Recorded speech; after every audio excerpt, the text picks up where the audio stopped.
¿Qué fue lo que pasó? I'm telling you. You didn't give me the line. Disculpa, maté a tu hermana. I didn't hear that. Did you hear it? I didn't hear it. Let's take it from the top. Let's take it from the top. Oh, I Sorry. got the tears going. No lo puedo creer. I had the tears. I had the tears going. I had the tears going.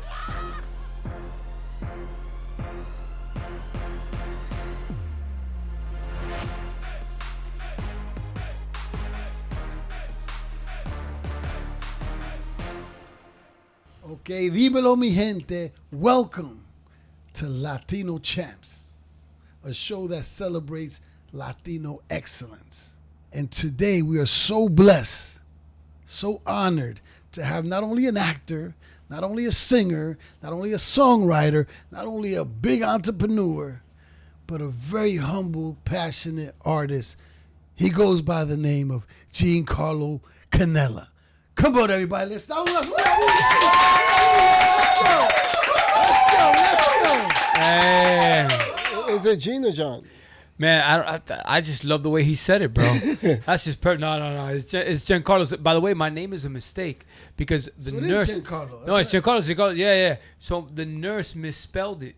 I was supposed to be Jencarlos, and then the nurse misspelled it and said Jencarlos, Jencarlos. And then my parents were like, fuck it, just leave it like that. So, you know, he's gonna be different. He's gonna be different. You're right about that. Yo, absolute pleasure to be here. You know that I got a lot of admiration and respect for both of you. We got history together. Yes, we do. And nothing, man. This is by far the podcast that I am the most excited about, and that I have been the most excited about in a very long time, bro. So cheers to y'all. Cheers. And you know that me and my brother, like, I got a close relationship with my brothers. So to see two brothers that represent excellence for us, and that have been repping us for a very, very long time, do this podcast together. It's really amazing to watch, bro. Yeah, for us, I think it's we've been in the industry a long time, and it's always felt like it's been an uphill battle. And Latinos, for us, just haven't been celebrated the way that they should be, right? And I always say, like, Hollywood, the music business never really opened their arms. And even to this day, when you look at Bad Bunny singing at the Super Bowl, it wasn't something that people were excited about. I mean, the culture was excited about, but it was still backlash in 2026. Yeah. You know, Yeah, like 1000%. like Latinos haven't been dominating the charts for decades. Yeah. So, like, what's the shock? You know, rightfully so, he deserved that position. So it's interesting. You know, we're still living in that moment. I think understanding the why behind this podcast, right? And starting with that comment, that's such a great topic to open up with, right? Because I struggled watching the narrative that was going on around this halftime show, to be honest with you, because I sat through Kendrick Lamar, and I'm gonna be honest, I don't know a Kendrick Lamar song. Like, that's not the music that I'm like in my car, at the gym. I'm not jamming to that. Now, I do respect him tremendously as an artist, as a creative. I've seen him live in an intimate setting. Like, I love what he represents and what he does creatively, but that's not what I listen to. You know what I'm saying? So, but I can go back to a bunch of. I remember seeing Bruce Springsteen. I remember seeing a ton of. And although they're not the representation of the 100% of the culture that I represent or the upbringing that I had, I sat through it and I was excited to watch it, to learn something new through music, through culture, through art, the same way you learn through food, the same way you learn through, like, you know, the same way you can sit through an Andrea Bocelli show in Italian and appreciate, like, wow, this is incredible. I don't listen to opera every day, you know, but I enjoyed it. So to hear the narrative of just, you know, the portion of people that were struggling with the language barrier and it was very eye-opening for me. It was very eye-opening for me. And more than ever, a podcast like this, a space like this is important. It's important to me. Like, it was a call to action seeing what Benito did with the halftime show. It inspired me as a creative, inspired me as a Cuban American, as someone that was born and raised in the States, but that has Latin roots. I was like, wow, I feel more compelled than ever to, like, represent my Spanish language without losing touch of where I was born, where I was raised in the American culture that does, without a shadow of a doubt, that I appreciate, that I'm grateful for. I feel like we sit in a very unique position where we could be the bridge between these two cultures, you know? And I, you guys have been that bridge for a very long time, you know? And I'm mad respect. Mad respect. I'm happy to be here. I'm happy to be here and have this type of conversation, to be honest. What I was excited about in terms of like just even the moment of the Super Bowl was that for once sometimes the cultures are split. Like someone's like, I'm Mexican, I'm Dominican, I'm Puerto Rican, I'm this, I'm that, I'm Cuban. And for once I felt like with him it was about language. Right, because everybody was upset about language. So I think, when you get these moments where all the countries kind of come together and stand under that banner, it's powerful, right? And you felt that, and I was excited about that because I feel like we need more of those moments where we all stand together because that's the only way we're gonna find real power. 1000%. I mean, listen, I feel kind of guilty, bro, because I'm gonna be honest with you. I'm gonna say this, yo. I know there's a mic in front of us. I know there's cameras here and you know whatnot, but I'm feeling saucy, baby. Welcome to Latino Champs, baby. Let's go. I'm gonna be serious. And by the way, I'm still an open book, even with or without a drink in my system. But I'm feeling saucy because I've had a few drinks, but I'm also here with two of my boys. For me, I don't give a shit about the camera or the microphone. I'm here to have a real conversation.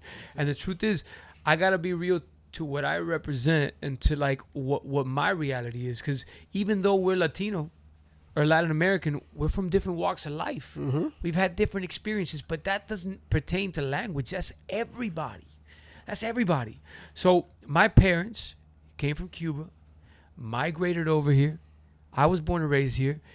And I'm trying to think of the times that I've had a struggle in my life and my career because I'm from Hispanic parents and I can't think of one. That's my reality.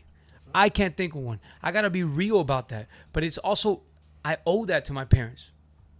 I owe that to the people that came before us that paved the way. And I got to be also realistic to my reality. And that's why when I hear all these different stories, I'm like, damn. For example, when I did the Passion for Fox, that I played Jesus Christ, right? I remember somebody telling me in the red carpet, they're like, oh, so you're the first Latino to play a role like Jesus Christ for a network like Fox, this and that. And when they were expressing it to me through their lens, I hadn't even realized that.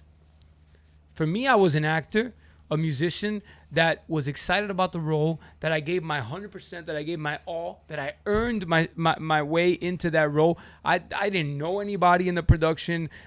There was no favors. I auditioned like anybody else. I earned that role. You know what I'm saying? It wasn't about culture. It wasn't about color. It was about talent, and it was about who could deliver the best performance from the people that came to the table. And I've had to, through these opportunities, I've had to, just take a step back, listen to the stories of my colleagues, of my brothers, my sisters, of people that have had completely different experiences, and say, damn, bro, I feel like I've had a different experience because of what I look like, but I still feel as Latino as you. And I feel as Latino as you, and I feel as Latino as anybody else. That was a big project. That was Tyler Perry. I remember Prince Royce was in that as well. Passion of the Christ was. Seal was Pontius Pilate. Yeah. And it was a huge musical when it was done at that time. It was beautiful. It was a big musical in that moment. It was a big musical in that moment. You're saying no one said anything about you playing Jesus. I'm saying people might have said something about me playing Jesus. But I don't know if it's because of the way my mind is structured. I don't know if it's because of the way, like, my parents never told me growing up, and I owe this to my parents, despite them having, definitely, I know my mom went through bullying because she didn't know English in this country. I know my dad went through his fair share of struggles when he was growing up, but they shielded us from that. Like that was never part of the narrative in my upbringing. That was they never told me, they never put a handicap on me because I was Latino. They never told me, yo, you better be careful because you're gonna be Latino. You know, no, like I don't know. You know what I'm saying? Like you're Latino. No, like, but that's you know what I'm saying? Like that's and real. I'm not That's saying real. I know for a fact that it exists. 1,000% it exists. But bro, perception is reality, my brother. Yeah. The way you walk into a room, the way you walk into anything in life, bro. If you already going in thinking you got a handicap, my brother, you are gonna struggle. You know what? I think that's interesting because when we grew up in the South Bronx and both of our parents came from the Dominican Republic, and I feel like my father was what you consider a Dominican man. Yeah. Right, he came to this country and maybe struggled with the language and got jobs that were given to guys that were immigrants and things like that, where usually he was surrounded by other immigrants. Yeah. So he never really had to learn the language because he can just talk Spanish at work. course. And And he had jobs that were like Spanish driven. My mom ended up getting a job where she worked for tourism in New York, and she had to learn different languages to be able to talk to the tourists, the different tourists that came into the country.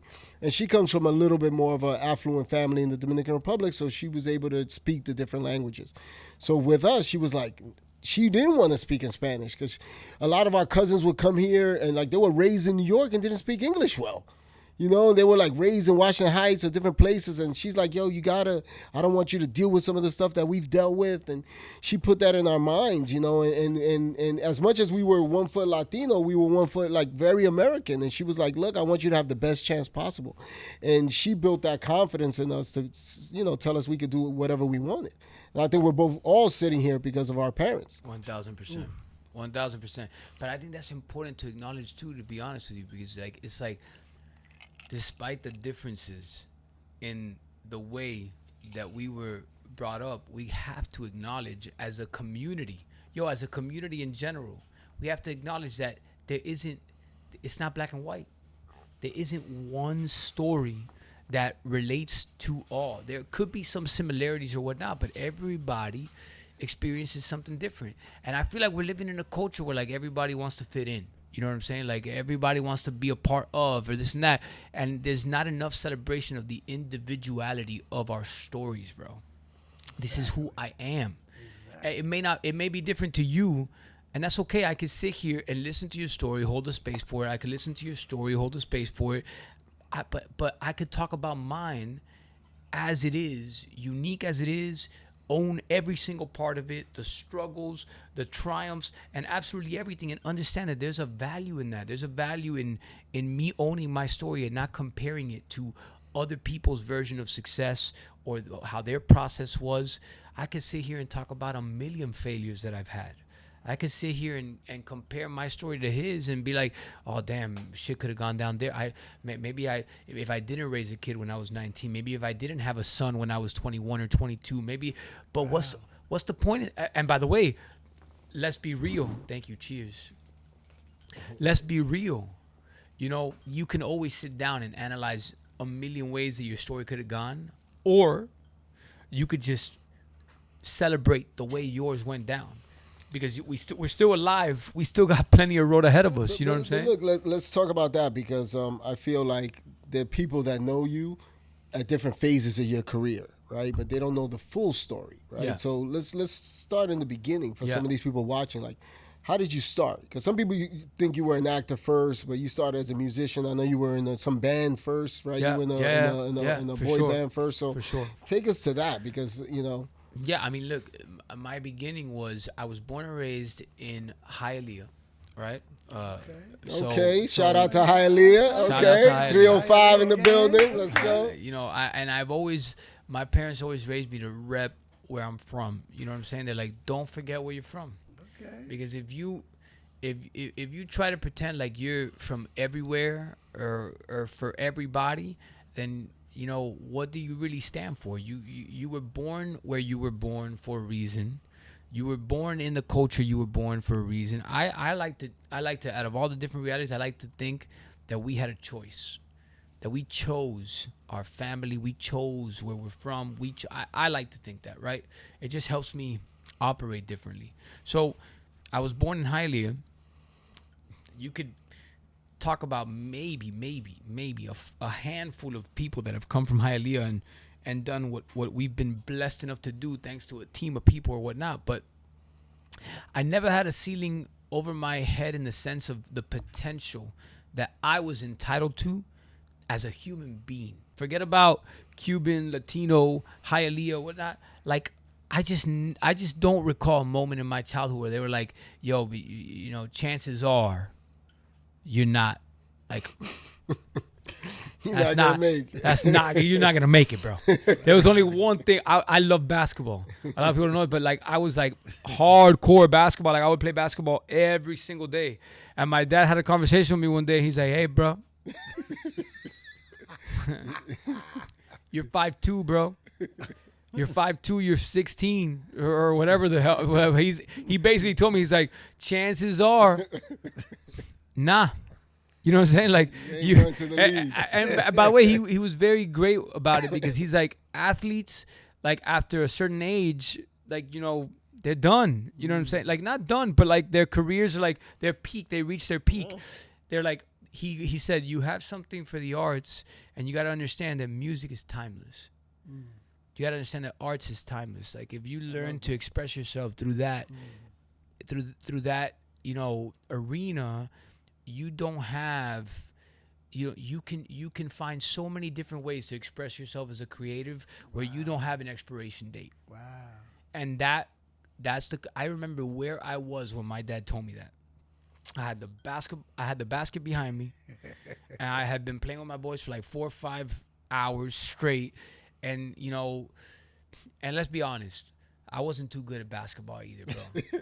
Like, you know, like you weren't going to my basketball games in junior high, like, and I was dropping 30. You know what I'm saying?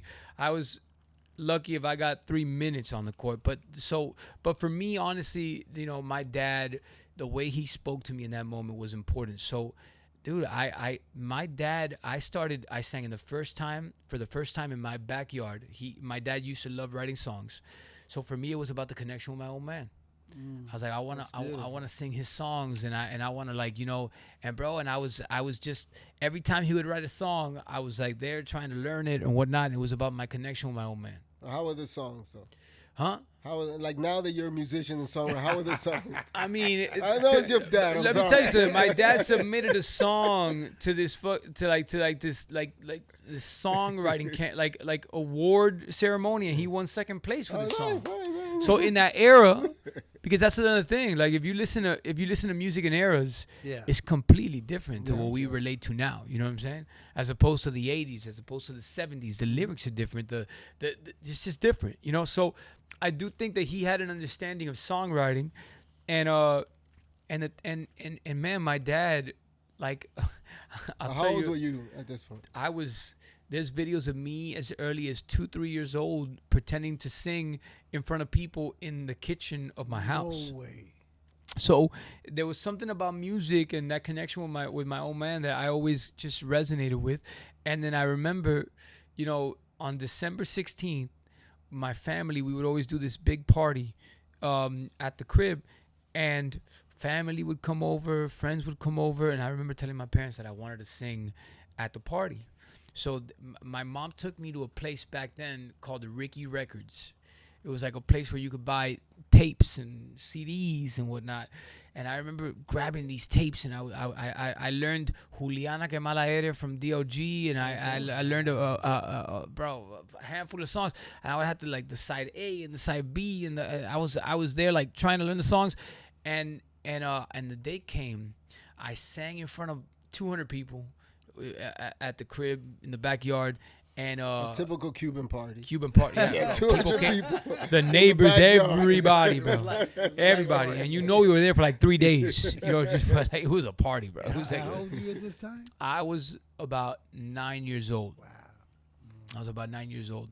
And I remember I was so pumped about the performance that I remember sleeping in the suit that my mom got me for the performance the day prior. She's like, yo, you get out of the suit. You know what I'm saying? Like, you're going to wrinkle it. She's like, no, because I had rehearsed, and I just stayed in it. I was locked in. I was ready. I don't know if a lot of 9-year-olds have this experience, but I clearly remember that my heart wanted just jump out of my chest from like moments before the performance, that adrenaline that rushes through your body. I just remember feeling so alive that I was like, I didn't know how to verbalize it, but I said, this is what I want to do for I want to feel this for the rest of my life. And I had parents that instead of, kind of humbling me or telling me it wasn't possible despite the odds, they just supported me, bro. And fast forward, my dad, I mean, I remember there was this festival we were trying to like get into. I heard that story about the limo. About the yes, bro. Yes. Share for the rest of us that don't know the story. Oh my God, bro. I always remember this story because it's just like, to me, as time has gone by, I've remembered, I keep remembering this story pretty vividly. And there was a neighbor that had a limousine, and my dad, I remember asking the neighbor, I was in the car with my old man. Because we had done this a few times. Like when he would find out a neighbor was throwing a party, he'd go knock on his door. I'd get off. I'd perform for the neighbor in their living room. All right. And do this show, and if the neighbor liked my performance, he like, all right, well, we got a party on Saturday. You could play at the party.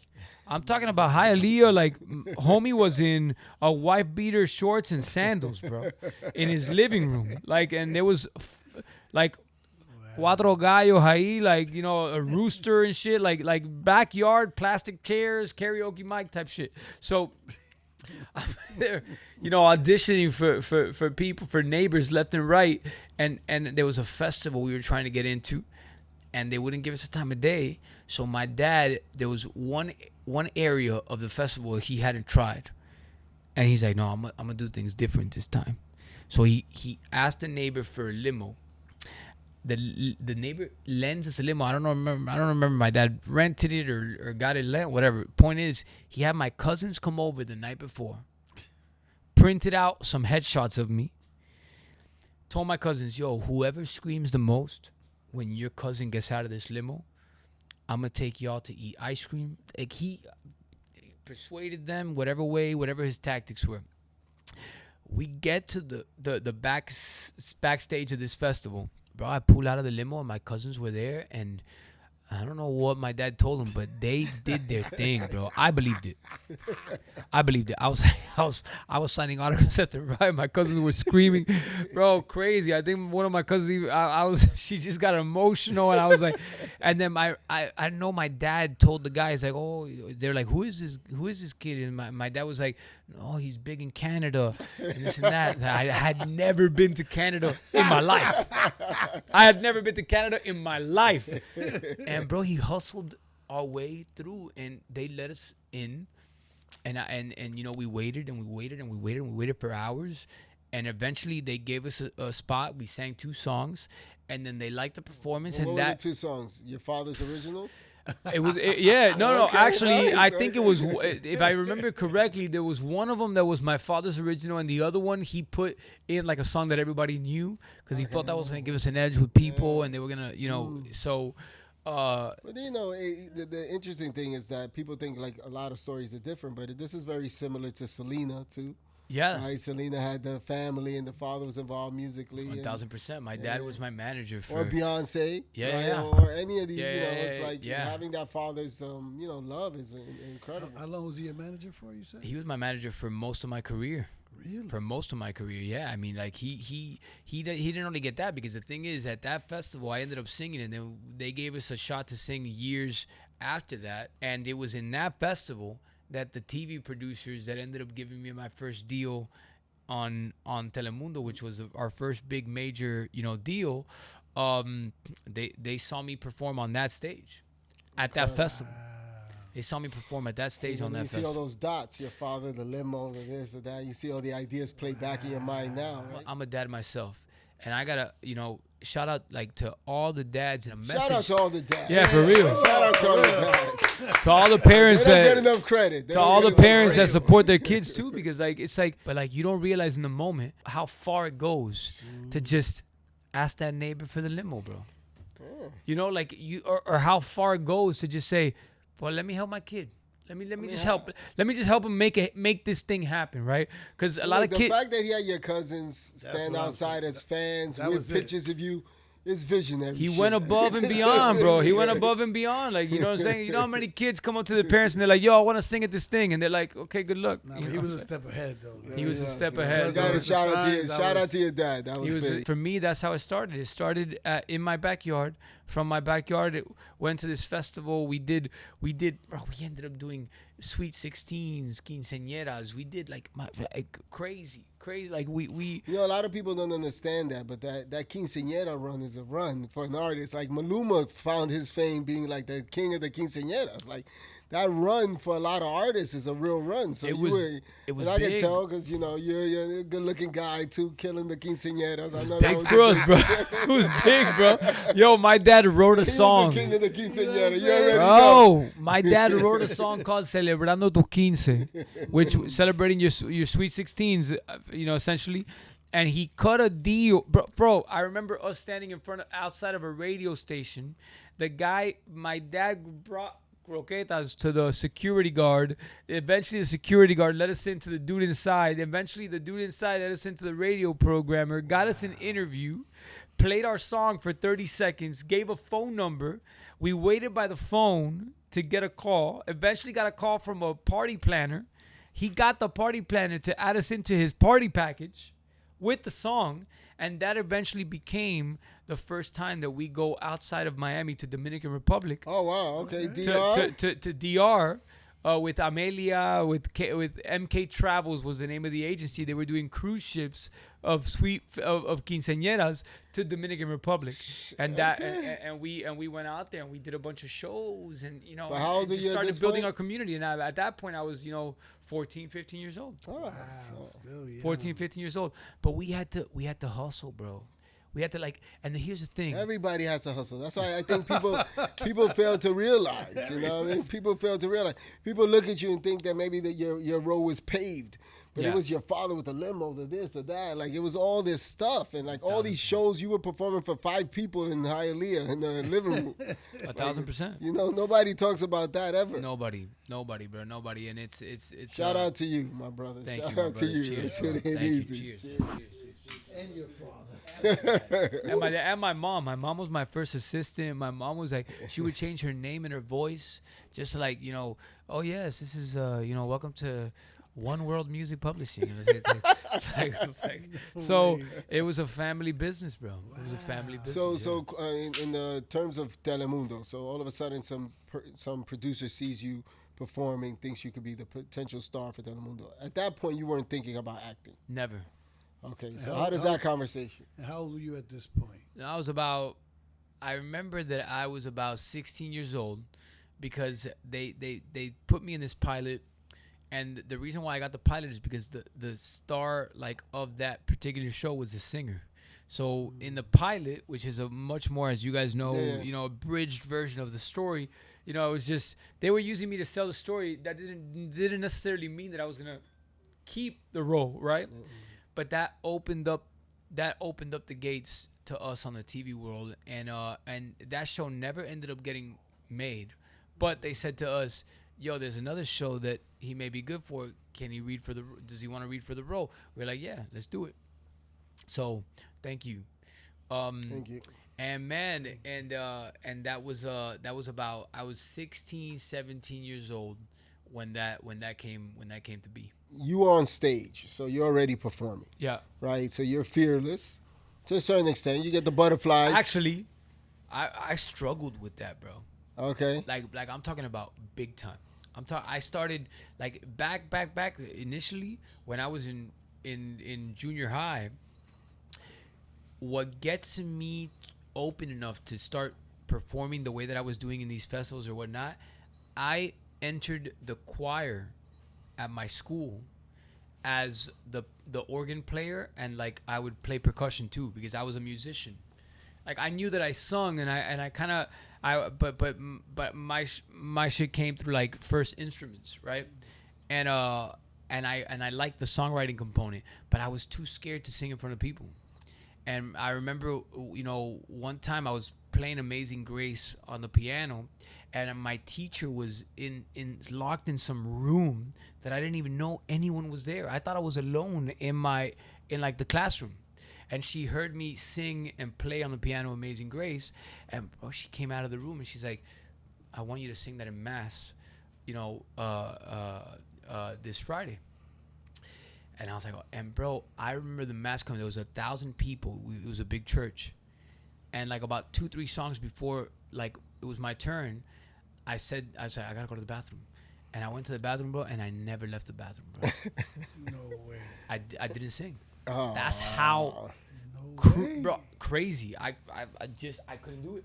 I couldn't do it, bro. Shit. I could not do it. I could not do it, and I can't put my finger on when it was that I just said, "Fuck it," and it was overcoming that fear, like in life, right? Sometimes fear cripples you. Oh yeah, time. it cripples And so bro, many people. and it was so intense. But when I was able to like just say, I'm gonna fucking do this, I realized that 10 seconds into the performance, that fear was gone. It was just non-existent. I was just I was in my element. I was in something that I felt great about, and little by little, I started building up that courage to just continue to get out there. So, But then talk about the transition then, because you're a singer on stage, and then all of a sudden Telemundo offers you television. What was that transition like for you? Were you ready to be an actor? Because you weren't studying acting at the time. great. It was crazy, bro. It was crazy. I was my first language. I was born and raised in the States, so when I was reading these scripts, Oh, in that's true, Spanish, because now you got to do it in Spanish. That's true. I was reading some shit in Spanish that I'd never heard in my life. And then I was also dealing with people that did not speak a lick of English, and all my boys, and then they were like, "Oh, you got to speak neutral." And I was Oh, like, yeah, "Speak it's that neutral? neutral What the fuck accent." you mean speak neutral? This is how I speak Spanish. It's Spanish. Words you don't know how to pronounce these words. They were like, "Where's your R's and where's your S's?" I'm like, "They're there," and they're like, "Oh shit, they're not." So they had me putting a pencil in my mouth to practice like my pronunciation. Then they're like, I remember them telling me, like, "Listen, your friends are gonna bully you. They're gonna tell you, yo, what's wrong with you? Why are you speaking that way? Why are you speaking like a Mexican?" Real talk. That's what they would tell me, and I was like, okay. And bro, kid you not, like I was like, que conste que yo te lo dije. But like I've never fucking said that in my life. I like in Spanish for like a Cuban family, they're like, oye, te lo dije. You know what I'm saying? Like, oye, yo te lo dije. Like it's like completely different. But I understood, like if you're taking on a role and your mom happens to speak Mexican and your dad happens to speak Mexican, how the fuck are you gonna speak Cuban, bro? Like, No, it's true. You're not adopted in the storyline. You gotta, your family's from there, so you gotta. So it was an uphill battle for me, bro. It was an uphill battle I for never me. knew about that neutral accent Yeah. until I did Nicky Jam. Yep. Yeah. Right, when we were developing the Nicky Jam series, we had Telemundo as a partner and Netflix as a partner. Yeah. So when I was doing the casting, I would get these calls where they were like, "Yo, like people can't sound too Puerto Rican," but I'm like, "It's a Puerto Rican story." But that's crazy. Yeah, man. it's Right, because crazy. in that case, it's a Puerto Rican story. So how the hell are they not gonna sound Puerto Rican? But they feel like their channel, they want it to be neutral, and Right, but at it's that point, let's be realistic. They're thinking about a market share. They're thinking numbers. They're thinking Puerto Rico. There are 2 million on the island, an extra X amount million abroad. Mexico, in the capital alone, there are more than You can't even compete. there are more than 35 million people. You know what I'm saying? So like they're at that point thinking market share, but the truth is, I think that's where data fails, because they're data driven, so they go off data in terms of numbers. Exactly. I always try to tell them it's about influence, right? Because when reggaeton came in, it influenced all the countries. So I was like, you got to look at influence, not like, okay, when you look at sometimes a little island like Puerto Rico and the artists that have popped out of Puerto Rico and what they've done in pop culture, they've influenced the entire world. So it's like you can't go off like, okay, how many people are in Puerto Rico? No, it's the influence that the music has had, because it has shifted the way the culture speaks. So that's where sometimes I argued on Nicky Jam, but I was always, it was tough. But I didn't know that existed till then. And it's so interesting you say that about you flipping, going from like English to Spanish, because like in a household where my father only spoke Spanish, he never really corrected me, right? So my mother, we spoke to her in English, we spoke to my father in Spanish.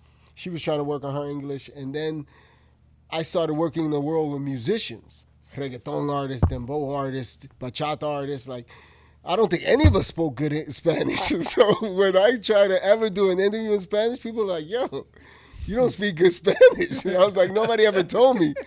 But, it's like everybody, what they consider good Spanish is that neutral accent. You spoke it.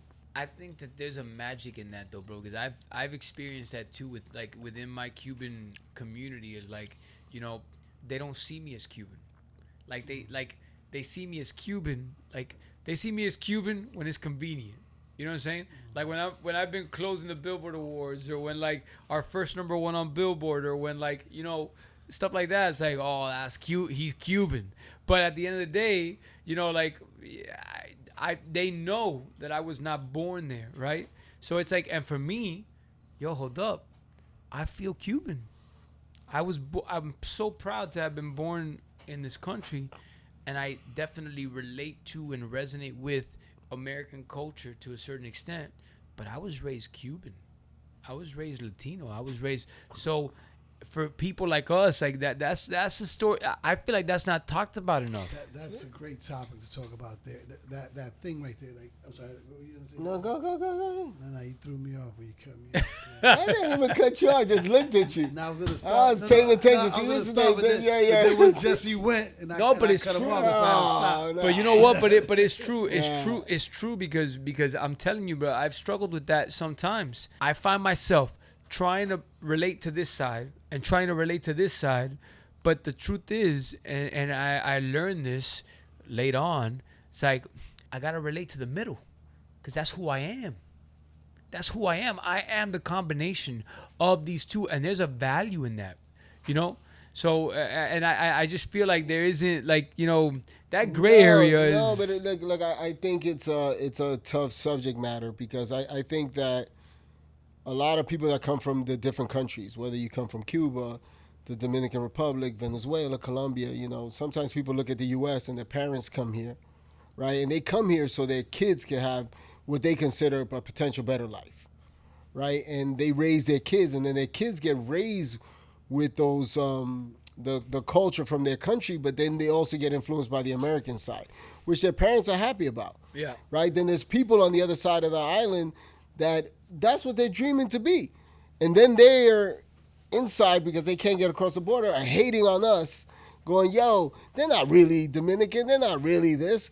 But then they do the same thing later. They come here, they raise their kids here, and then they don't want you hating on their kids, right? It's just a cycle. It's a cycle. But it's, and that's why I feel like some of that is what sets us back, because we're arguing against each other when we should be supporting each other.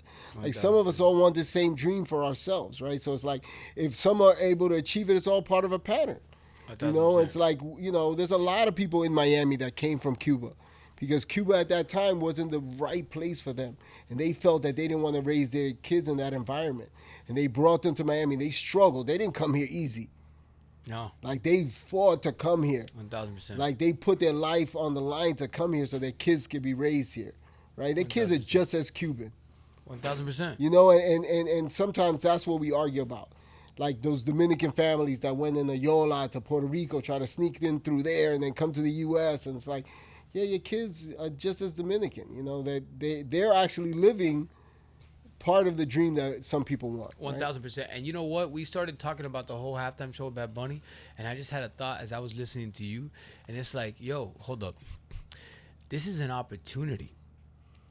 This whole narrative, this divisive narrative that politics and just the world is like having right now on this halftime show, this is such a huge opportunity beyond entertainment. It's like, hold up. This is the perfect platform and the perfect stage to shine a light on the fact that American, the meaning of being American, is not white, is not just English. There's a reason why we are called the United States of America. And we look at the way that this country was built. And I know we've heard that plenty of times before, but the truth is like, listen, we also got to realize, just because I see a white person, or by the way, a brown person, or because there's people from all different cultures that have their own opinions, right?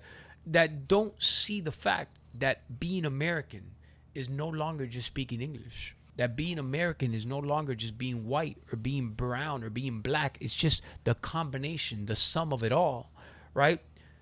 Yo, they're entitled to their opinion, bro. It's all good. It's all good. I am not fazed, my brother, by you seeing me and limiting me to my color or my ethnicity or my culture. That says more to me about you and the lens you see life through and your upbringing than what the reality really is. You know what I'm saying? So it's like, I just feel like we cannot ignore the fact that I've never seen segregation as obvious in my face as it is today in comparison to the rest of, I'm 37. I have never been exposed to a segregation the way that I have been exposed to it in this recent time. Yeah, no, I agree. I mean, it's interesting. You know what's crazy to me is that when you look at the NFL as just a company in general, right? Like an organization, and you look at football, which is like one of the top American sport, and the choices they make, right, in terms of who's going to perform. And like I tell a lot of people, instead of complaining about the fact that someone's singing in Spanish, maybe you should just go outside your house and understand what America looks like now, because America looks like that. And they didn't roll the dice on that. They knew it was the right move at the right time, because culturally, when you go to a lot of the major states in the country, Spanish is the dominant language outside of English. And it's been for a long time. And anybody that truly lives in this country understands that. So to me, it's like a lot of people that was talking stuff, just a lot of noise. Oh, my brother, listen to me. My fiance is a pro tennis player. I went to Alabama, Troy, to see homegirl when we were dating. I mean, I'm going to say that again. Alabama. Woof. I'm going to say that again, bro. Alabama, Troy. Because not Alabama. Because Alabama's one thing, which is... But Alabama, Troy, like the university, Troy, the space, Troy. And you know what? When I went and I met the tennis team and I met all these sports team, the majority of people were international. They were coming from different places in the country, from Europe. I was in a dorm setting where 9 out of the 10 people there didn't speak English. And we're in Alabama. So at the end of the day, it's like, come on, yo. It's like, look, I get it. And we have to be realistic with the fact that there are people that have different upbringings. There are people that think differently. There are people, it is what it is, right? But we can't forget that one's reality is not the reality. No, it's just their reality. Trust me, like, look, we travel a lot. As much as I travel, that's how I understand how big the music and our culture is other places. I went to do a commercial in Moscow. So we're in Russia, so we go, me and my brother take pictures in front of the Kremlin, and we're like, yo, Dominicans in Russia, Dominicans in the Kremlin. And he's on Twitter, and he's on this shit, like, just posting like crazy. I'm like, yo, you can't just be, yo, we out here, we outside, we in the Kremlin, the Dominicans out here. And people are hitting him on Twitter, like people in Russia. So I'm like, all right, Yuli, we don't know nobody in Russia. Like, and one of the reasons was me, him, my assistant, a couple of people that went to Russia because they wanted to pay me in cash, and I knew I couldn't move the cash out of the country. So we each had to take a certain amount of cash. So I needed enough people to be able to travel with under 10 grand. And of course, I had the overage, so I was at risk. It was like the whatever, 9,999, but I had the 20. We did that a few times. Yeah, so we're out there, and then like I come down to the lobby of our hotel, and I'm always like slow motion, so I'm like, yo, it's chill. Come to the lobby of the hotel, there's mad people in the lobby that was like, he answered on Twitter, and they just show up in the lobby like, we're out here, and he was like, nah, Jess, man, they're fans, man, they love what we're doing. And I was like, yo, we don't know anyone, but they were super cool, and they took us to a Latin party in Russia. Yeah.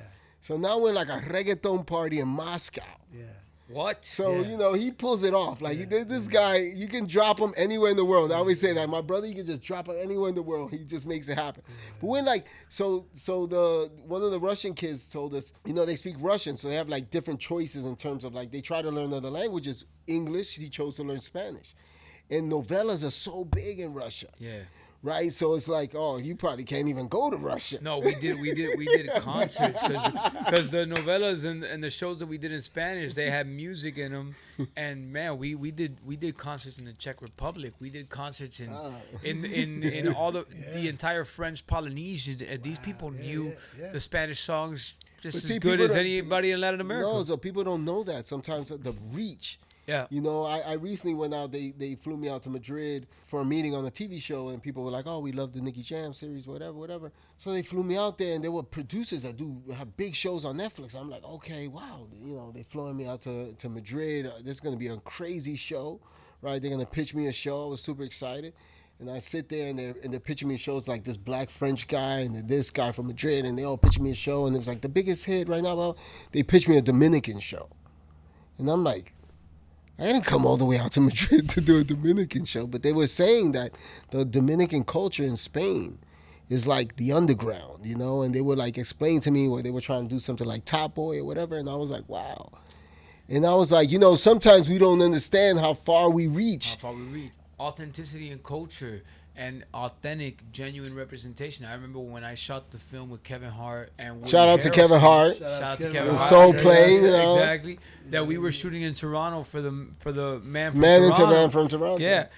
With Woody Harrelson. The underground scene. I saw it. You were great in The underground scene in Toronto with it. dance hall. Oh, yeah. Woof. Yeah.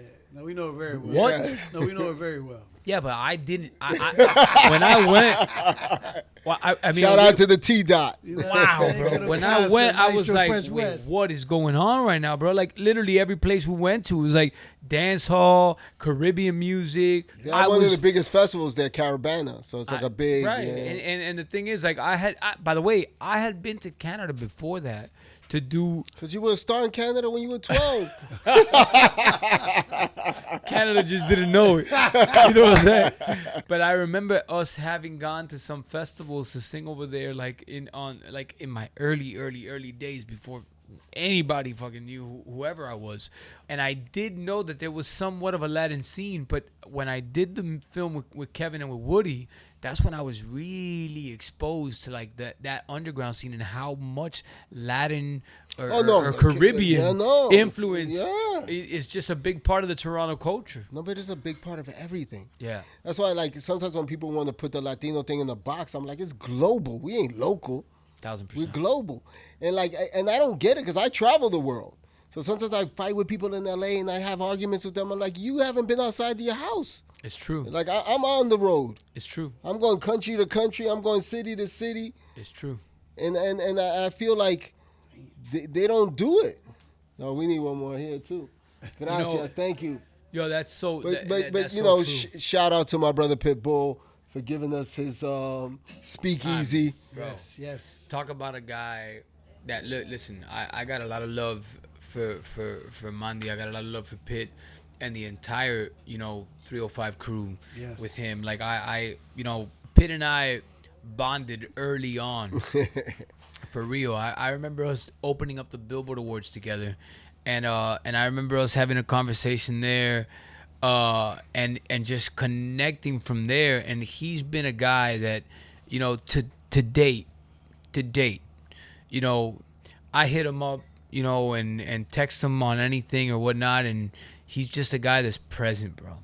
He gets it, and he's about sharing the knowledge and spreading it to the different, to the next generations. You see him on his, just how much effort he puts into the whole motivational side. And the great thing about Pitt is that I think the contributions that he makes are even bigger than music. Huge. Gracias. Thank you. Even bigger than music, bro. Like, Well, because you his know- songs, and that's a lot to say, because his songs have made it huge, right? Huge. But what's interesting is goes when beyond we, that. when we started talking about doing this podcast and doing something that celebrates the Latino culture, Pitt stepped in and was like, hey, I have this distillery, Latino-owned alcohol, Voli, and he was like, look, I can give you a space. I want to support what you guys are doing because I want to support this movement. A lot of people don't know, like, I did Toma, the video with Pitt back in the days, and I remember Little John called me. He was like, hey, I want you to do this video for this artist named Pitbull out of Miami. And I came out to Miami to see Pitt.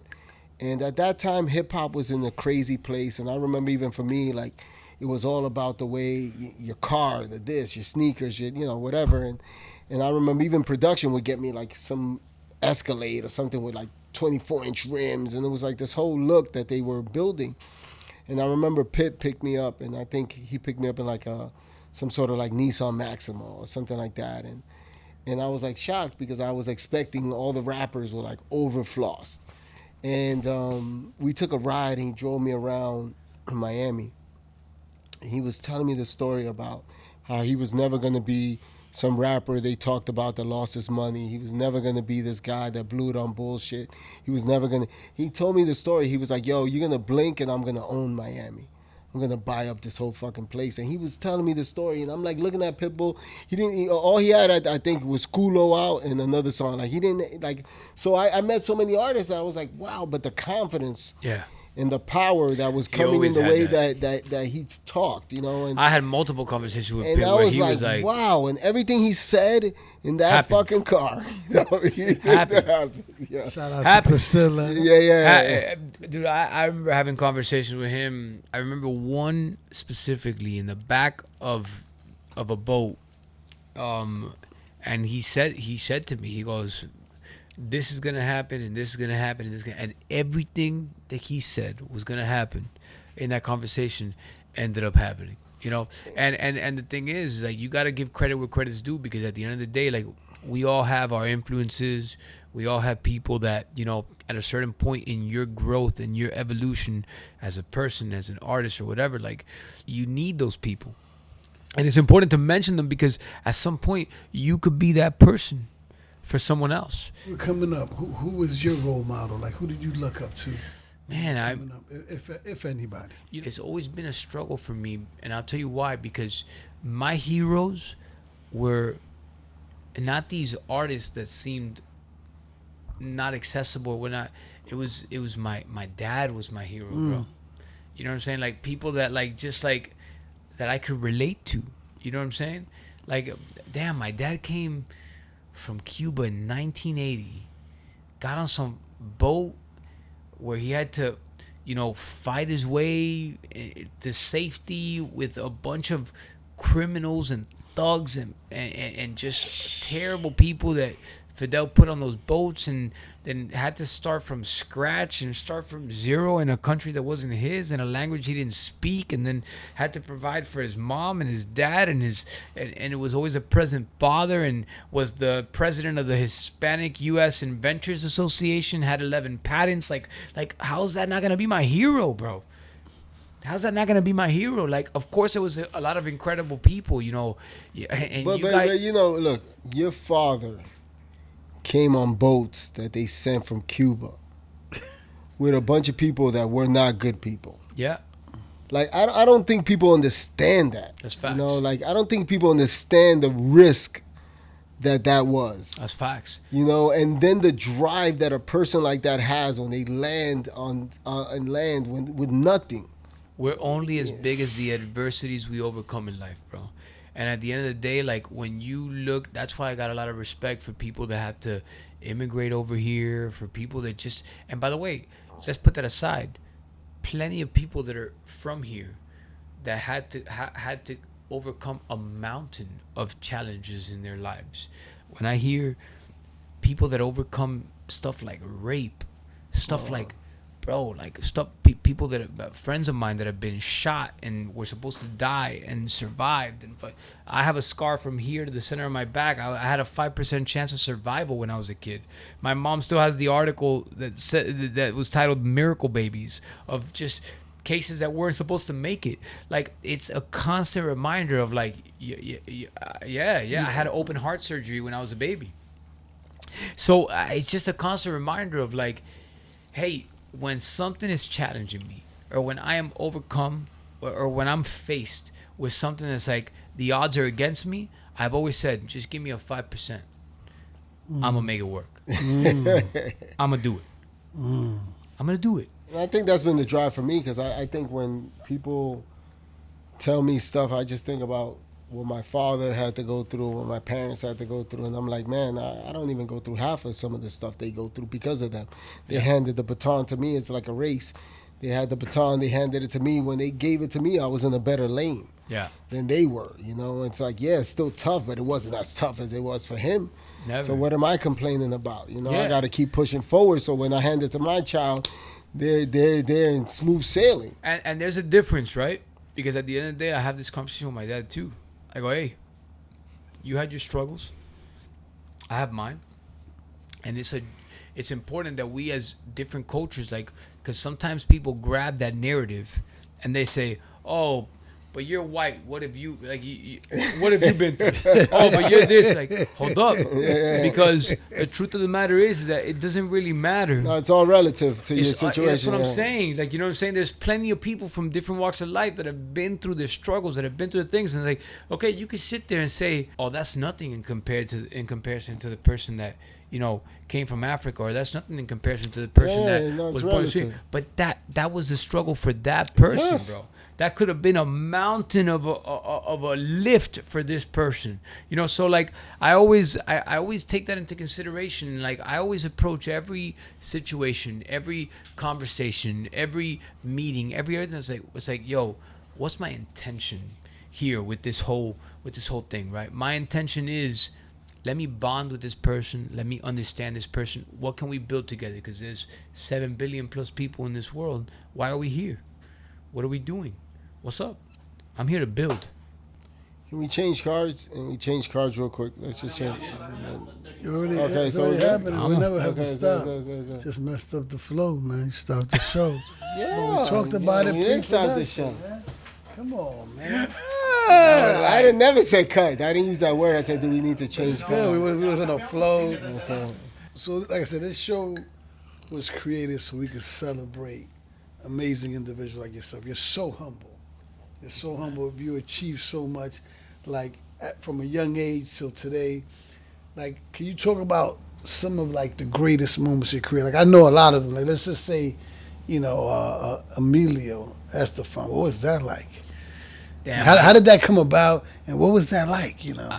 So I actually, a lot of people don't know this, bro, but there was, so my dad had two cousins, Fefa y Chave. Bro, Fefa y Chave. Sounds like a movie. Two little ladies, bro. Two little ladies that made the best Cuban coffee you will ever fucking taste in your life. And they were working, they were the assistants of Emilio. But you gotta imagine two little ladies, bro, that were like fierce. Who were they to you again? So they were my dad's cousins. Your dad's cousins were his assistants. Right. My dad's cousins were working, and they were cleaning the bathrooms, and they were cleaning, like, they were making the coffee and everything for Estefan Enterprises. Oh, wow. Because they have a lot of restaurants and stuff like Yeah. They were actually working in the building where the label was. that. Okay, nice. So my dad, Fefa and Chave, There go your dad again. my brother, talked to, you know, they spoke to whoever they spoke to in there, and they were like, oh, you know, my nephew, and this and that, he's really talented, and that. He got us the meeting with Jairo. Jairo is the guy that discovered Shakira. He was working in Estefan Enterprises. And I remember just walking into that building with a guitar that was bigger than me, and I went in there, I played 1-2 songs, and they were like, yo, let's go. Like, I love your talent. I see it. It's never. But the truth is that led to a 1-year process of, like, you know, prepping me and whatnot. And that was a big moment in my now that I look back on it, because before it could even become something, that department within the Estefan Enterprises at that time, it fell through. It closed. It closed down, and we were never even able to launch the single project that we were aiming to, that we were prepping for. And I remember feeling like my opportunity was done at that moment. And I was really, really young at that. Like, I was 10, 11 years old. Really? Yeah, bro. Yeah, I was. But it created a bond. I remember Emilio seeing me, saying, wow, this kid is talented. I remember, like, it brought us together in some way where, you know, to date, Emilio is one of my biggest supporters. Gloria is one of my biggest supporters. I love them. I respect them tremendously. I have to say that if I were to choose a moment that was like one of the most important moments of my career or one of the most important of my life was I remember working on an album with Rudy Perez, which Rudy is, just an incredible, producer, the founder of the Songwriters Hall of Fame in Spanish. He was one of the actual founders of the Latin Grammys. Like this is like the guy that did RES for Luis Miguel. This is the major player in, he's the guy that's doing the Spanish version of the Bible, like right now I worked on that. Yes, okay. So Rudy Perez is the producer for that entire project that you guys worked on. So no, it's interesting. As a Dominican, Ruby Perez is a big artist for us too, right? Rest in peace. Rest in peace.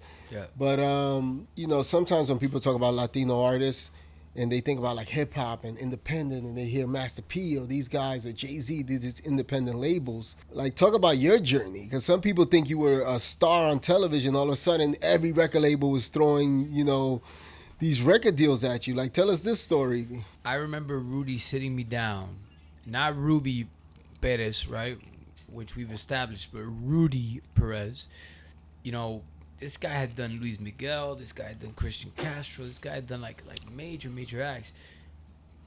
And I remember, like, real quick, like, I remember my buddy David Miranda Jr.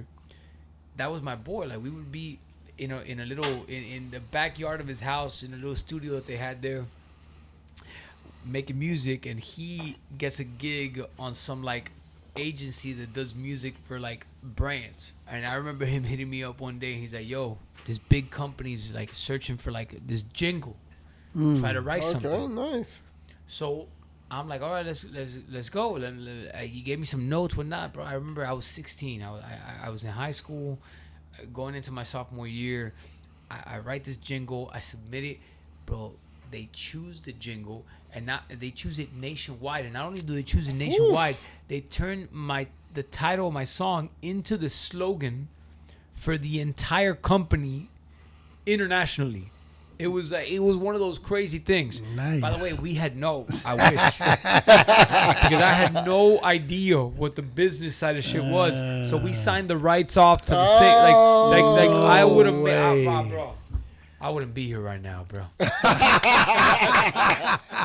That's not true because you're very rich. That's not already. true. But honestly, we'll get into that entrepreneur stuff. You're already rich. Honestly, it was a moment that it was a big life lesson for me. Wow. But the point is, because of that gig that we got, we end up getting invited to be the voice of this big gala that was going on. And bro, this is probably one of my favorite stories in my entire life. I remember getting a call from my dad, and my dad tells me, "Yo, they're offering us a table. Each chair at this gala was $15,000, Shit. which that's a lot of money. You know what I'm saying?" And I just remember having gone to the courtroom, seeing, I'll never forget this kid, bro. He was a piano player. He self-taught. Music saved his life, and he had gone through, bro. He had been raped by his father, bro. Sure. Ouch. I mean, I want you to think about. I just can't even fathom that, Me bro. neither. But the truth is, you know what? We got to talk about it because that shit happens out there, bro. And I remember sitting, watching this court case of this person because they wanted me to come and like experience it in the flesh. And I remember it was important for me to know who I was performing for in this gala. And it was raising funds for these kids, bro. Oh, wow. For kids that have gone through stuff like this. It rocked me to my core. And I remember I met the kid that I saw the court case from, and I invited him to be a part of the performance for the gala that day. And the point is, we had been trying to reach out to Rudy. My dad had been sending packages to Rudy for an entire year. He sent a package per month. Never heard back. We were talking to the assistant. And the guy was like, "Oh, Mr. Rudy Perez is busy. Mr. Rudy Perez is busy."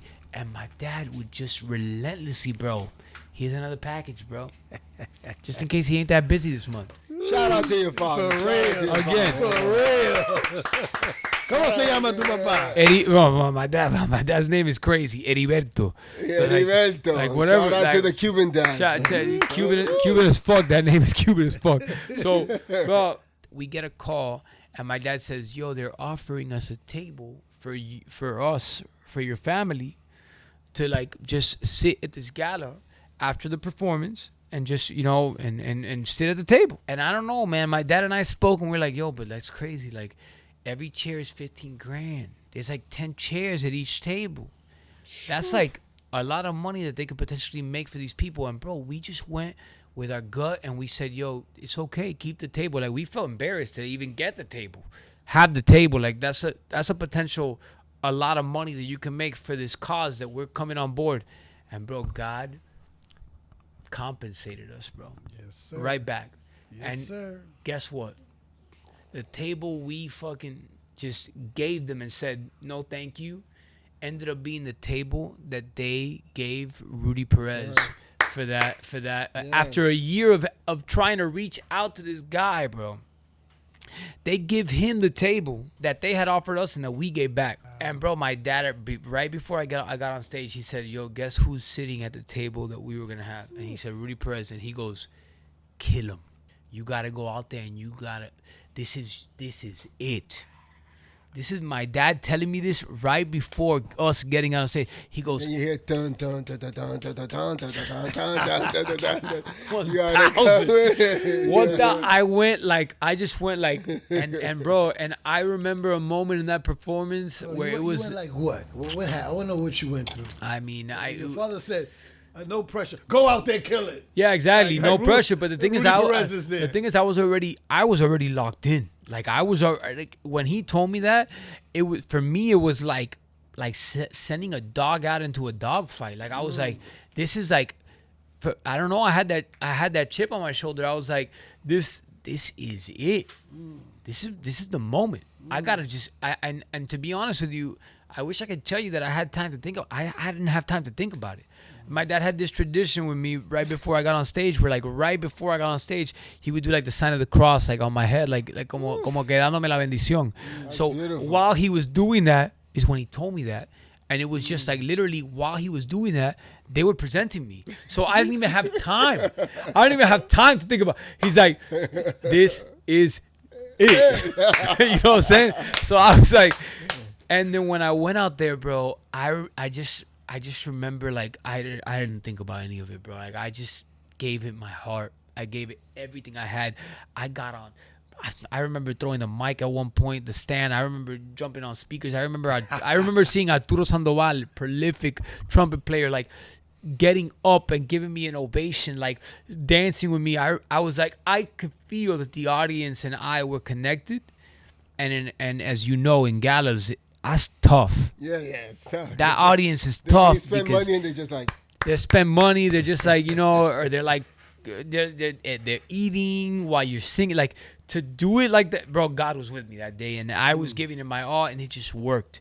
And bro, and after that performance, I remember my dad going up to the table with Rudy. He's like, hey, I'm sorry to bother you. What do you think about, Jencarlos, the kid that just sang? And he's like, what are you to him? And my dad says, well, I'm his manager and I'm his father. And he's like, what are you doing Monday? Rudy tells my dad.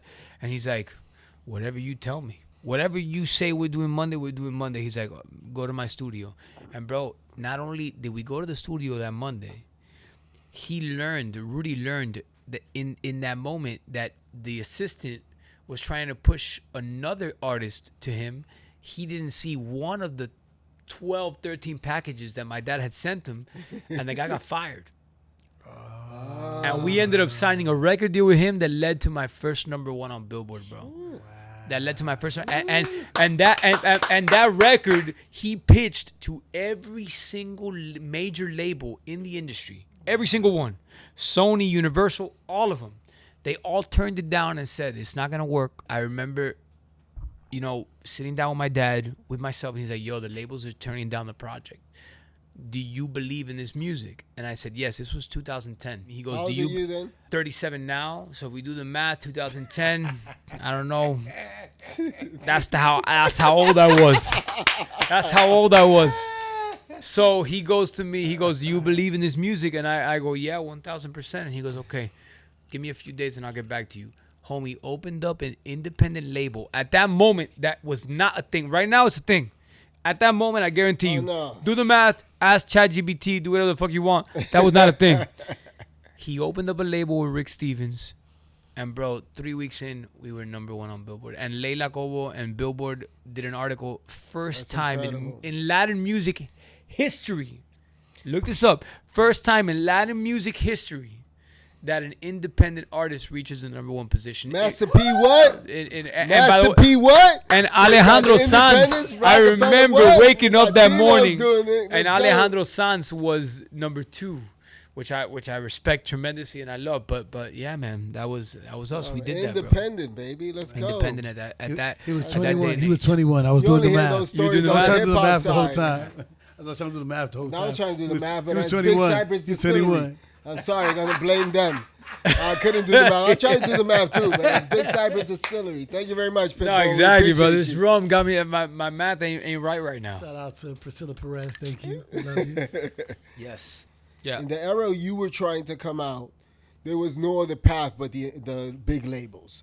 So the fact that Rudy said, "Yo, we're gonna do this independent," or even believed in that, when it wasn't a thing, it Huge. was a hip hop thing. It wasn't a thing in Latin music to just go independent bro, against the huge, monsters. Huge. Like, he deserves all the credit in the world. Rick Stevens as well, bro. Like, my dad, like everybody, bro. And the truth is, like, you're talking about 2009, 2010. 2009 was a massive market crash as well. Like I look back at that moment and everything that was going on. And it was just like, you know, it makes me feel very proud of what we were as a team able to accomplish in that Well, let's time. talk about that because you were a musician first, actor, then musician, and some people thought you made a transition from actor to musician. Yeah. How was that? Did you get hate? I did, bro. Like I remember, you know, Did you feel like you had to prove yourself as a musician? Like, I'm a real musician. I'm the guy. You know? going back to perception is reality, because the thing is, like, I knew that was I knew that was a thing. That wasn't my reality. You know what I'm saying? I sung opera for 4 years, trained classically in 5 different languages, played instruments. So for me, it was like, all right, they're lost. You know what I'm saying? Like, they don't know Yeah, what but, the you fuck know, they're but talking that's about. sometimes You how know? you feel, and then you got to face the world. You gotta face the world. And So I did. sometimes I did that bother you? I- Sometimes did you face the world? I And you're a good-looking guy, so did that bother you too? Because people think you're a good-looking guy, that you think it might be easy. Bro, let me tell you something. There's a saying in Spanish that says, "Para gusto se han hecho los colores." So like when you think about it, like, depends who you ask. Because there's women that, like, you know, black. That, you know, it depends who you ask. There's women that look at a black brother of mine. They're like, that homie's fine. There's women that look like you know. So for me, No, it but was. I say that because I work with artists like Maluma and people like that, and I felt like in the beginning when I started working with Maluma, a lot of artists were telling me, "Yo, Jessy, why you working with him? Because like he's some pretty boy. He don't really, you know, they just focus on shit."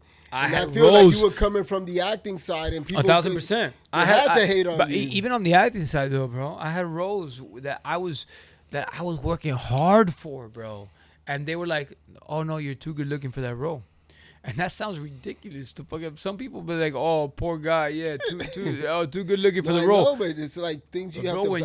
when you're chasing a dream and when you're chasing like what you want, and that role could be like the difference maker for you, or like that, it also teaches you, because we're telling stories here, and at the end of the day, I see it from a producer standpoint now, as a producer, or I see it as someone that's like that has been able to tell some stories from the positions that you guys have been in. It's like, yo, when you're sitting in the director's chair, you're sitting in the producer's chair, or you're sitting in the casting director's chair, you got to choose a guy that you think your market is going to relate to. And as an actor, you don't see it that way. You're like, You yo, hold don't. up. You don't. Come on, like, what's up? Like, give me a chance. Give me a, like, I'll shave my head. Like, I'll gain the weight. I'll do this and that. No, but but the thing is, like, you and a lot of people don't realize that until you're on the different side, you know? No, but the thing is I feel like people sometimes might have saw you as a singer, or they might have saw you in different capacities join the acting, but they didn't even know you were studied as an actor, Yeah. right? Because you were trained as an actor. You trained 1,000%. in Meisner. I saw some stuff, and like a lot of people 1,000%. don't know that. 1,000%. And I saw that you were a honor roll student in your performing arts school. I was. I don't even know how the fuck that came to be. I saw that. I was like, wait a Hold minute. up. Wait a minute. I thought he was just pretty. This I'm guy. a- I don't know. I don't know he was putting in the work, but yes, since little, I mean, I listen, saw that. I have by the way, I have a serious issue with our education system. Serious issue. Because I believe that the So do education I. system Yeah. was built to create sheep, not shepherds. Mm-hmm. I feel that our education My system. daughter is almost 4. She's not in school yet. You know what I'm So saying? I'm with you. Like, I feel like our education system was built back in the assembly line days, back in where, you got to understand where the origin of this was created, right? Was to be able to create a workforce for massive corporate America, to be able to create an employee line to like employees.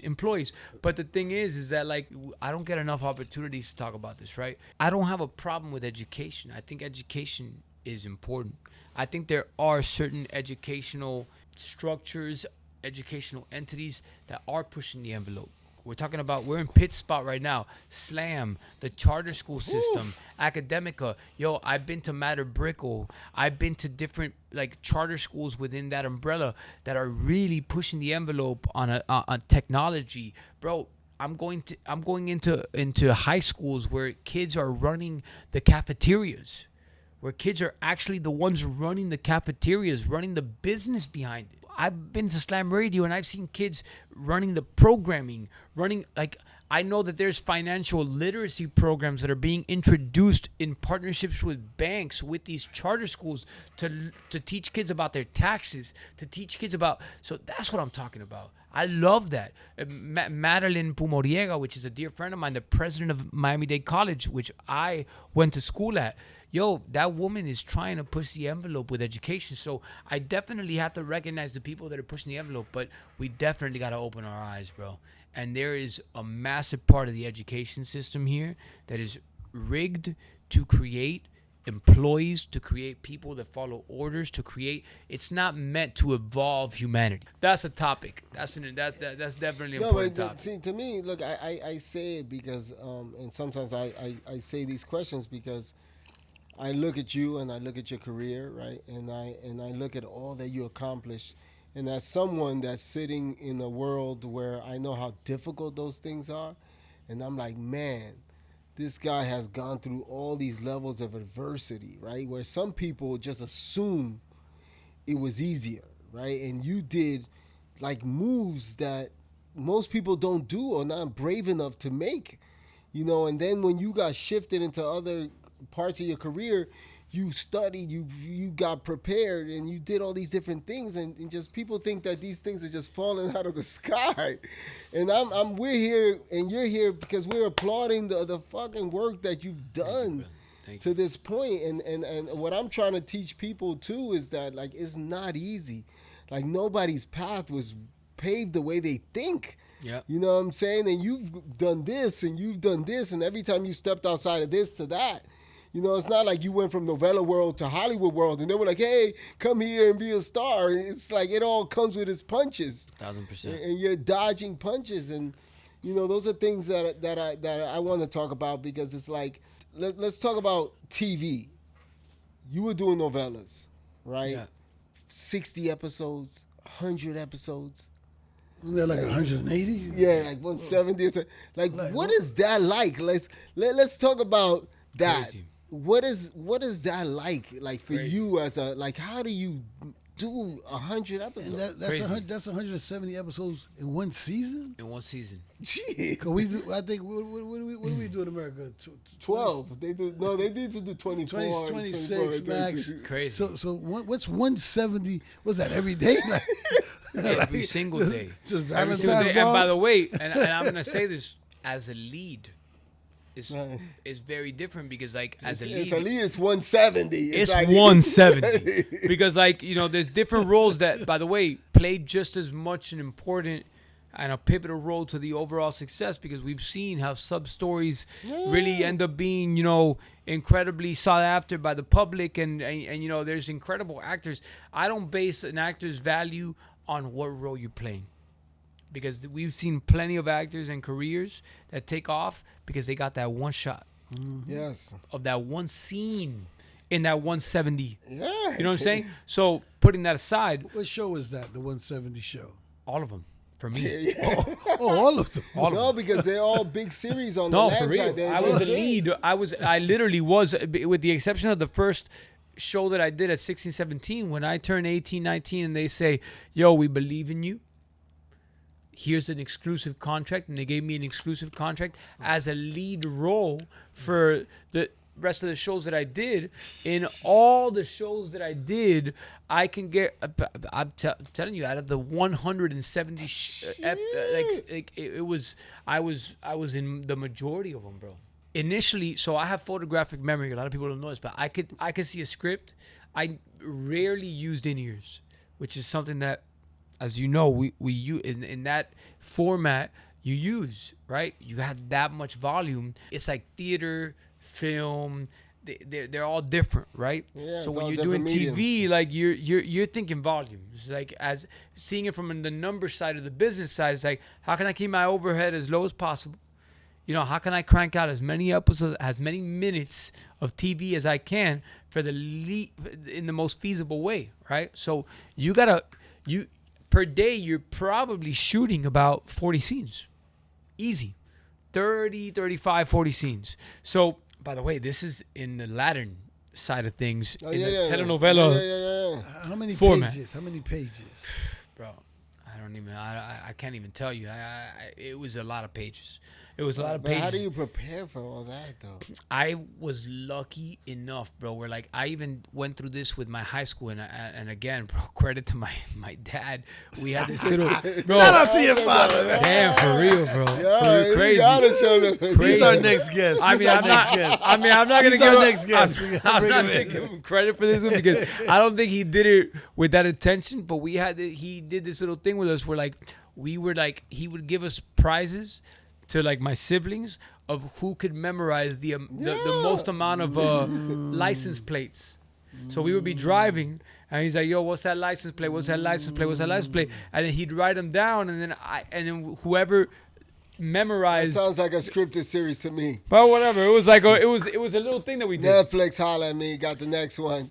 I really do think it did develop like a memorization thing where, like, in high school, I would go in my vocabulary test and anything, I would look at the page. Literally, I would not study before.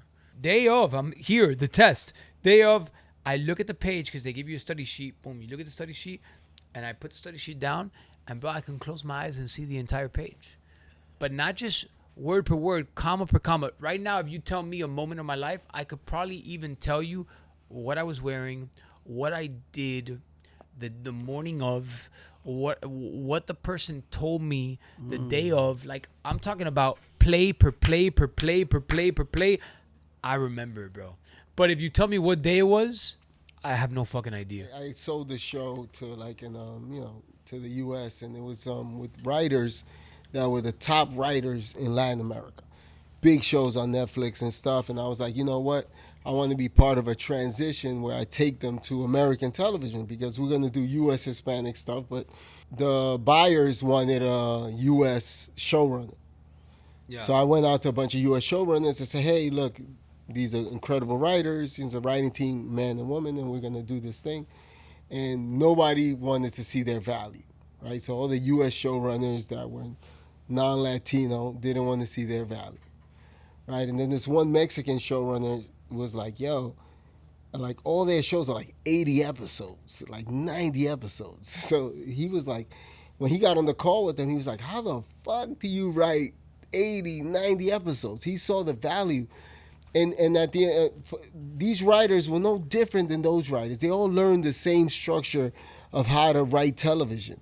But in the countries they're in, they have to deliver 80, not 20, not 12, right? So he saw their value, and then we developed the project and stuff. But to me, it's always crazy that sometimes like they make us work twice as hard, 3 times as hard, 4 times as hard, right? So instead of you doing 10 episodes, you're doing 170 episodes. 1,000%. Like, who does 170 It's episodes? insane, bro. Nobody. It's a number that doesn't feel like realistic, but it is. Like, we do it. It happens. That's why everybody's talking about the micro dramas now. I'm like, shit, the Latinos gonna take over that micro drama space because it's like they're the kings of that. You know, he would have showed 40 episodes tonight. No, I'm gonna tell you, I had colleagues that struggled with it, and for whatever reason it may be, it felt easy to me. Like I was able to just look at it and remember it enough where I could I could literally repeat it, comma, pauses, intentions, everything. And yeah, there was little things where like as you kind of like evolve the muscle, like you kind of make it your own, right? So it's like the famous saying of like scripts are there to, you know, memorize it and then forget it. But there were moments where I was like, yo, this is too crazy. I wanted to challenge myself. I actually saw it as a challenge to use the in-ear. So I was like, hold up. I didn't know that I want novellas to used it learn in here. how to use this thing. So, bro, there were scenes where like I would put it in and homie would be feeding me the lines. And it may seem like a cheat code, but that's a different animal. Well, what bro. kind of lines he be feeding you? No, Let's every talk single. about that to the every audience si- that doesn't know what you're talking about. So, for example, let's say we got a script. Yeah. And it's the 3 of us right here. We got a script and the scene is 4 pages long.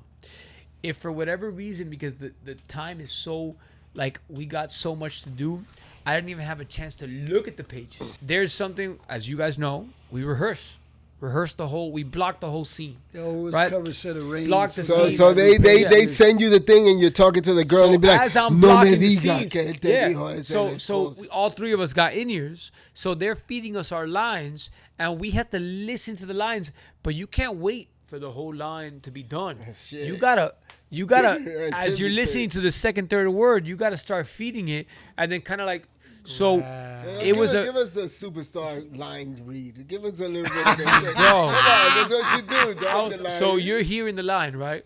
And I'll give you a classic example. I don't know at the beginning of this scene, right? That my you're about to tell me that my family member has died. And that my brother killed him. And that he killed him. So I'm here. And You we're don't know and the yet. 3 of You us don't are know yet, listening yeah. through a little thing in our ear that's skin color that the audience can't see. By the way, if this is my camera, I gotta put it here, right? Oh. So even physically in the scene, I can't react. I can't do this because if I do this, I expose my in-ear to the camera. So I gotta stay here. The guy in here is telling you your line. I can't react to that line. I gotta wait for you to deliver it to me, so I react real time to the line. And then he tells you your line. So then he tells me my line, but I gotta. But the thing is, I gotta jump on the line because if you're telling me your line and then I'm here waiting for him to tell me my line to react, there's like a weird pause there. Where you're like, yo, why'd you wait 3 seconds to even say something to this guy after he just told you? Let's do a scene. Listen. Most people don't know nothing about this. No, So I just no, wanna, no. I wanna. No, but what he's saying, look, he'll be able to take the line. There's things you killed the guy, and I didn't know that you killed him. Okay. So he killed him, Yeah, but he's supposed to tell me that this person. and I'm is supposed to tell you that this person killed. But by the way, we're the actors in the scene. Yeah. There's somebody in a control room one person though. reading a script that's feeding us the lines. Okay. How can you do it as our sister? Like shit like that. Damn. He killed the Okay. sister. Yo, this is some real soap opera shit this is right the now, soap bro. opera shit. Where's my solo camera? So you- Jencarlos, your line is speak up. Why did you Speak do up. it? What That do you was wanna pretty fast. He did it fast. You were halfway saying it, and No, you already Spanish. did it. While they're No, feeding, chat. while No, they're but you feeding see you the that? line, No, As so he I was just- hey, yeah, while he they're was doing feeding it. you, while they're I'm feeding you the sorry. line, I you just gotta lost do my it. sister. Yo, fucking. Oh, he's a character outside. Okay. Oh, he's serious. Hey, while they're feeding you, But you can't wait. I just bugged out because he was so good. Like, you know what Yo, I'm saying? so by the way, while they're feeding you the line, you can't wait for the line to finish. You gotta Okay, speak yeah. as they speak, I didn't right? realize you said that, but you did it, and it was Exactly. all right, cool. All right, so go feed me the line again. Okay. Dime, ¿por qué me trajeron? Dime, a ver, ¿qué fue lo que pasó? You gotta give me the line. I'm telling you. You didn't give me the He line. said, disculpa, maté a tu hermana. I didn't hear that. Did you hear it? I didn't hear it. Because you interrupted when I was Let's take it from the top. Let's take it from the top. Oh, I Sorry. got the tears going. No lo puedo creer. I had the tears. I had the tears going. I had the tears going. Yo. You didn't give me the got the lines. tears. I didn't hear it. Dime, ¿por qué me trajeron para acá? Dime, a ver, ¿por qué me trajeron para acá? Te quería decir que Te quería decir que la maté. mataste a mi hermana. I didn't have it anymore. I gave it all before. I gave it all before. That was his You would have got fired, yo. hermana es tu mujer. Es mi mujer. Es la hermana You would have got fired. I had it all. I had all the energy before. ¿De quién es? Like, okay. All right, so. Okay, we get it. We So get you it. know what's up. Yeah, that's yeah. That's Listen, that was amazing. It's crazy though. Like, because people you're don't know hearing- that. People don't know that. People don't understand People that, don't but know I that. guarantee you for a lot of shows. Thank you, whether- Raquel. By the way, thank you. Yeah, for real, Raquel, you delivered, yo, on the spot. I know for a fact that structure's used because when you're doing TV, you know, there's a lot of episodes, a lot of volumes, so a lot of pages, a lot of script. You gotta be engaged with the emotion. You gotta be connected. You gotta deliver it as it's happening. It's an art form. It's crazy. No, we It's just crazy. saw it right now. We just saw you do it. It's crazy. Let's talk about family. What's it like working with family? Because like I work with family, it's fucking tough. Bro, listen. No. Bro, It's all- my it's all- bro, listen. I'm gonna keep it real right now. I'm gonna keep it real. That's what it my is. dad and my brother do a podcast. It's called Pero ¿Por qué, papi? Okay, Right? okay. And the whole concept is like my dad is a old Cuban dude, and they'll come up with these concepts and they'll come up with these topics, and then my brother says, "Pero por qué, papi?" Like, you know, like what, like why? You know what I'm saying? Like, why do you think that way? I like that. that. I That's like the whole that. concept behind it, and it's like the new generation and the old generation, right? I like that. And that's what their podcast is about. They invite me to the podcast, bro. I go to the podcast, bro. We end up in a fight. We end up in a fight to the point. We end up in a fight to the point where, like, bro, I was like, yo, no, like, what the fuck? Why is he bringing up personal shit and this and that? And like he calls me over here to fucking be a helping hand and do this episode. So, just to keep it real with y'all, I have the best family in the world, bro. Best family in the Come world. on, let's give it up I for his do, family. bro. Come on. But at the same time, the manager artist role took a tremendous toll on the father-son role. Of course. Tremendous way. toll. And bro, my brother and I were having a conversation about it the other day about how we are finding ways to work with each other. But like, I don't know, it's tough, bro. It's tough for us. I don't know if that's the case for everybody, but like, No, it's it's tough just for me. tough, bro. So for me, It's the tough. work thing took a toll on the older brother, younger brother thing. Yo, my brother tells me Sometimes I something. just need the older brother, like to just hold That's me what and I'm give me a saying. little hug. My brother tells me shit sometimes, and I'm like, yo, take a step back, my brother. Yeah. You know what I'm saying? Put some respect. Put the brother shit aside. Like, you can't talk to me like that, bro. He'll tell me shit sometimes where I'm like, yo, I don't feel comfortable with you talking to me like that, B. That sounds Like, familiar. We know that I'm narrative. not good with that, bro. I'm not good with that. But then at the same time, he's your brother, so you can't. Like, I've never. Listen, bro. My brother and I have been through shit where, like, we're at each other's necks. And I don't know if this is a good idea, but thank you very much. My brother and I have been at each other's necks. And if there's one thing that I gotta be grateful for my parents and everything, is like, no matter how heated it gets between my siblings and I, that's your family, bro. All day. That's it. That's All it. day. All day. That's your family. Like, bro, day. we've said everything to each other. Everything. And that's a metaphor on life, too, because it's like, yo, if I'm able to forgive my brother, if I could forgive my dad, if I could forgive my parents, if I could forgive myself, if I could forgive my siblings for shit that's gone down the way that shit goes down in family, if I could apply that to everything else, imagine, bro. Holy Shout out to Leslie Terrero. Shout out to Sandy Terrero. No, it's giving the siblings love. You know? By the way, that's crazy because like I know you guys, but I don't know every other sibling or every other family member involved in the business. So there's other family members involved in. My sister was involved for a long time with us, and My older brother's like he's on the outskirts a little bit. He does his own thing. He just watches us fight with each other. He's an engineer. He did well for himself, so he's on the outside. So when he shows up to a premiere or something like, there's another Terrero, he goes, yeah, I'm the missing T. That became his hashtag. As an actor, are there certain times when you get put in a certain situation that's uncomfortable as an actor? Because, you know, my brother did something recently and he was a little bit uncomfortable. And we can talk about that later, but it's about you. Like, what is it that... I mean, we can also talk about it now. Let's talk about it now. Let's talk about it now. No, we'll talk about it after your experience. Yeah, he's an acting community. He's an acting coach. He's an acting teacher. That's what I'm saying. Like, so it's like don't for get you to to take a role that maybe put you in an uncomfortable situation. Let's talk about that. Yeah, we don't get to hear these stories often, No, we bro. don't, So I want to take advantage of this opportunity. You're usually the one giving insight on this. Let's talk about that. Damn, I heard someone's voice in the back saying, we want to know. So, Oh, man. okay. What made it uncomfortable was that. But, bro, you nervous right now, So, bro. Yeah. so it's a movie I just did, right? It's I not produced out. it. It's not out. It's not out yet.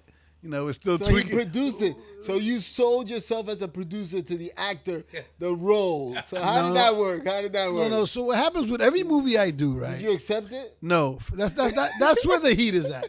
So every movie I do, every series I do, for some reason they always ask me to be in it, right? And I always say no. Because I'm like, That's I'm not not true. I asked you to be in my shit. You say yes. I didn't say no. Which one? The Nicky Jam? Yeah. I didn't say no at first? No, you say yes. No, You I say said yes. no. Eventually, you I said said yes. no at first.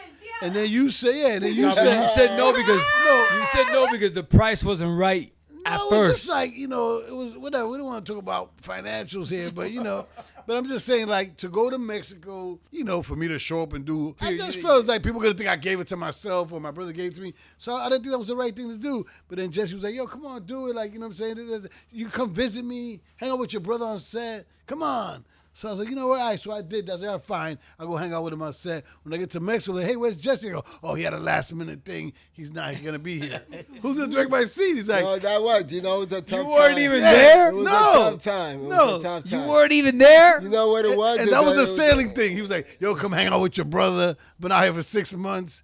Come Oh, show bro, me that's love. fucked up, So I bro. went No, out but there. the reality was is that I was grinding on this show for so many days. Yeah. And they gave me gaps where people could come and take over for me for like 3 days.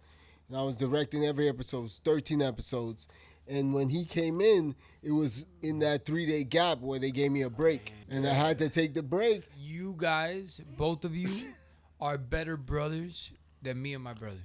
Because if I would have done that to my brother, bro, if I would have told my brother, come and spend time with me on set, and when my brother said, okay, fine, I tell him, oh, guess what? That's in the gap. I can't be there. No, but he didn't know that till he got My there. brother, oh, that's even worse. No, it was Yeah. terrible. Damn. No, it was Bro, terrible. my brother would still not be speaking to me right now. No, it's a brother thing. So we go through it. So I get there to Mexico. Jesse's not here. But I'm going to take the blame.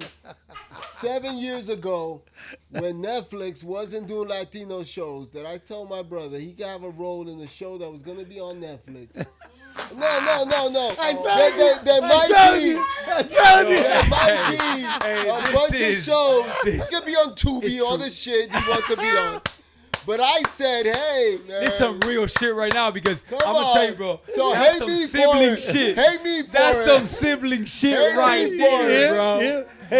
Hate him for putting me on the hit series that till this day is getting millions of Wow, views. bro. Yeah. That's Seven incredible, years bro. later, Bro, that's it's still amazing, getting millions bro. of views. You know what, bro? I wanna say something right now. We are doing some real shit right now, bro.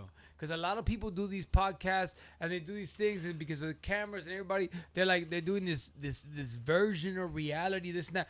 Yo, this is some real shit This is going on. it. Because I know because I know the dynamic with my brother. So this sibling shit that's going on right now, this is real. I respect this. Continue. An American Puerto Rican that didn't speak Spanish that good, right? Okay. So that's why just like, oh, my brother will be perfect. He could try to act Spanish, it'll be perfect. It'll sound terrible without even trying. So I get the role, right? So I get there. It's perfect. So when I show everyone thinking I'm the producer because I cast the main guys, whatever, the Daddy Yankee Nicky Jams, everybody thought I was there to show my brother love as a producer, whatever. And then when they said I was the actor, it was like, Ulysses is acting? So all the eyes came to the monitor, to the screen. So now it's a little bit of pressure. I haven't acted in years. So it's like me and the 5 actors or whatever. Pressure bust pipes, baby. There was no pressure yet. But there was this one word, licenciada, that I never heard of before in my life, which meant lawyer. I don't know what language. Who wrote that? That's Spanish. Licenciada. I didn't What wrote do you mean you don't know licenciada? what language, bro? That's Spanish, bro. But do you say licenciada? I never said licenciado in my life. But I heard it. This Yes. is early Netflix. This is Netflix wasn't putting Latinos on. This is Netflix. Nah, this Netflix. is big. This is big. And you got a fucking email that had this script in there Yeah. that said licenciada. Yeah. Now, maybe in my theatrical days when I was studying fucking theater at Queens College, I would have been like, licenciada, licenciada, licenciada. I would have fucking worked at licenciada. Okay, you're right, 100%. And when I got to set, I would have known how to fucking say licenciada. 100%. But you fucking was like, my brother put me out here and you wanted to blame me. Nah. You got this shit. No. And you didn't You're work right. it. You're right. What happened was, you're right. It was all my Oh, fault. facts, It was yo. all my Facts fault. in the- Outsiders. Facts in the Outsiders. background. All right. No, to be honest, he's right. He's right. No, he's right. Question Oh, was, okay, I get it. what's the role you regret? Okay. What's the role you regret? What's the All role right, like? so we were talking what's the about- role that brought you Okay, heat? Okay. So I What's get the it. role you What's brought the you role heat? you regret? I was doing another movie called Lake George. I was producing casting, right? The director kept saying, I want you to bring Hector, whatever the name was, right? Hector. That sounds So, Latino now. so I was like, I don't want to be in the movie. I don't want to be in the movie, right? But you were. But he kept saying, come on, man, what you do, Hector? What you do, Hector? And I was like, yo, man, I don't want to be in the movie. And then we kept going. I'm like, all right, I'll do Hector, right? Yeah. So then we're a day before the scene, and I look at the script just like what happened with Thing. I looked at the scene going to the airport because I think I'm a phenomenal actor. So I need a couple of minutes. I'm good to go. Now this one, I look at it, and it's like the guy and the girl get naked and get in the jacuzzi, and then when he goes underneath to try to suck her thing, and I'm like, oh. So I'm like, oh hell no! So I'm not doing that shit. Are you crazy? Guess who did? I'm not. Hector did it. So he's like, yo, you know what? Convince you. He was like, you know what? We'll do movie theater screen, like movie theater instead of the hot tub, instead of bedroom hot tub, you go like fireplace movie theater. You know what I'm saying? And we just figure it out or whatever, and make it PG-13. But it wasn't. So I was like, all right, cool. So then when we get to the scene, we're trying to do the scene or whatever. He goes, yeah, but it has to be like, it needs to be more like graphic, more aggressive, more like, I'm like, what do you mean? He's like, maybe you going between her legs to eat her out, and then she. Damn. And I'm like, so long story short, he's like, you got to get in between her legs, and then she chokes you to death. That's the only way she can kill you. How is she gonna kill you? So I was like, why don't you show me, buddy? He's like, all right, so you gonna go this, you go there. Hey, you know, he did the whole shit. No, he did the whole shit. I was like, Wait, I did a turn for the left. Right. Hold on. You died? yeah. Eating her out? Yeah. Wait, hold up. What's this? Yeah. I don't know. Yeah. Die in the puss. That was the worst thing about it. Bro, hold up. That's the best thing about it. Hold up. No, not for my wife. It wasn't. Watch this Not shit, for the bro. wife. It wasn't. Hold up. I gotta watch it. Think There's about a it. film where you die eating pussy. And then she had a skirt, so I had to go inside the skirt, right? So now the skirt is over, and then she has to choke me. She has to kill me. She has to kill me, so it takes a minute before I die. Because I'm inside. So that was, I mean, like I said, the director did it for me first. Bro. He did it for me first. What's the name of this It's film, called bro? Lake George. It's not Lake out yet. George? It's Where not can out I yet. watch this? No, we're still editing it still. Let me just, bro, Trying to figure out how we. No, the new edit. I saw the new edit. It's light. Like, instead of the choke hold, the choke cho. Jojo! Merch brand, bro. The choke cho. Oh, the choke cho? That's a trademark right there, bro. Oh, The man. choke cho? Anyway, yeah. So that was a terrible story that we wasted so much time on me and got unfocused on who we're celebrating today. We're not celebrating My brother, the chocho. we are celebrating the choke We're cho, bro. celebrating you, my brother. Listen, knowing all the achievements you've done and knowing you as a person, you're like 50,000 times so humble for all you have done for this movement as Likewise, an Likewise American to both of you, Latino, as a Cubano. Like, what is what is that one thing that makes you so proud in your journey that you can share with us? Like, I did, I am, I accomplished, what is that thing you want to share with all of us, You please? know what? I started in this business from a very very early age, and I always thought that the most valuable thing about me was the fact that I could be a singer, that I could be an actor, that I could be anything else other than what I thought I was born to be, which is a singer and an actor. I could honestly tell you, and I want to thank God, bro, and I want to Yes. thank Yes. my family, and I want to thank everybody. I don't have to do another TV show, another film. I don't have to launch another song in my life. Like, this whole journey taught me so much, bro. Taught me so much that I've been able to diversify myself. I've been able to, like, now the album that I'm working on, it's not because I feel the pressure of that. This is how I feed my family. This is the only way I feed my family. Or this is the only way. Like, now I don't have to choose my projects on TV or film. Like, it's like I just produced 2 films in Puerto Rico, and it was films that in mainstream would have never been made before. It's stories that I wanted to tell, that I came in as a producer, that I came in as a contributor with a team of people that I said, let's tell this story. You know what I'm saying? So, like, to have the freedom to be able to, as a creative, do what I want, to tell the stories that I want to tell, because as a creative, I've been able to find other ways through real estate, through hospitality, through events. Man, we just produced New Year's Eve at Bayfront Park for 75,000 people, bro. Yes. And by the way, like, I was able to, like, put on some of the people that I care, like Flow Rider. Oh, Was, bro, That's I my guy. remember You being, love Flow yeah, Rider. I know, Yes, bro. yes. I was at front of house, and I heard Flo said on stage, "This is a dream come true for me to perform at this venue for New Year's Eve from my hometown for this and that."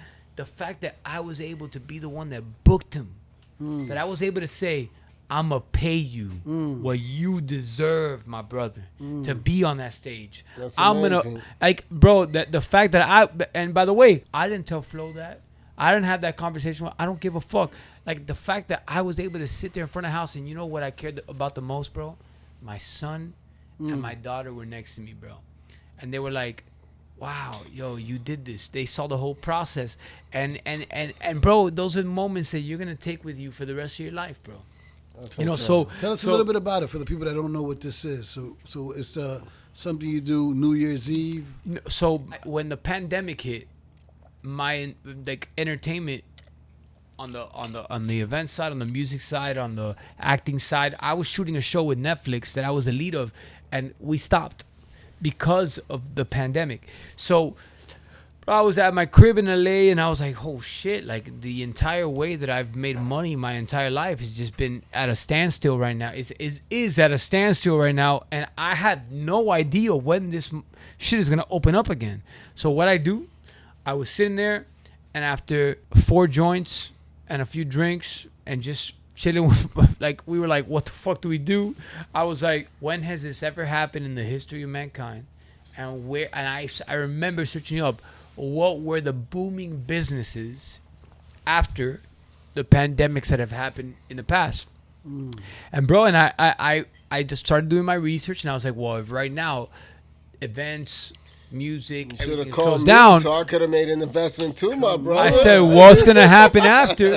And bro, I opened up an events company. I said, you know what? I think events and rendezvous and gatherings What's are it gonna be called? in What's a it hot called? commodity. What's it called? Axis Miami. I know Access So Miami. Okay. so bro, so I go. You know what? I'm gonna open up an events company, and I'm gonna partner up. And I started finding allies or whatnot. And when things opened up, like, started opening up in 2021, we were there at the forefront to start doing events, because people were like, who's gonna do an event 2021 pandemic, people still wearing masks? They're like, bro, I started doing events, and I was like 6 feet apart. I was like, what are the compliances? Because I had already done the research, and I was like, this is where it's at. This is where it's gonna, like, events are gonna be a hot commodity.